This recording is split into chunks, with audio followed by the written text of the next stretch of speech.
سلامونه. نن غواړم تاسو ته یو حیرانوونکی خبر ووایم.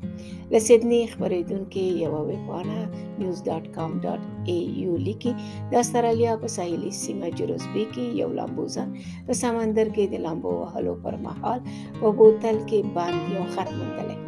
جالبه دا ده چې دا خط 808 ورځې وړاندې یوې 10 کلنې نجلۍ ویکي لیکلی.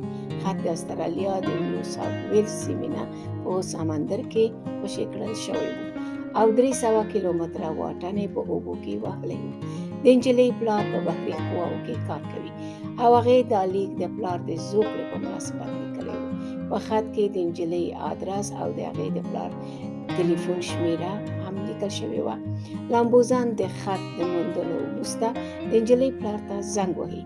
د ویکي پلار د دې خبر په اورېدو حیرانېږي چې هغه ته په مینه لیکل شوی خط نږدې 3 کاله وروسته هم په سلګونه کیلومتره لرې واټن کې د لوستلو وړ دی.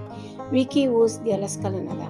په نن سبا کې چې عیسویان د ایسټر مراسم لمانځي، لامبوزن پلان لري چې د ویکي کورنۍ سره وګوري او د مینې لیک هغوی ته واپس کړي.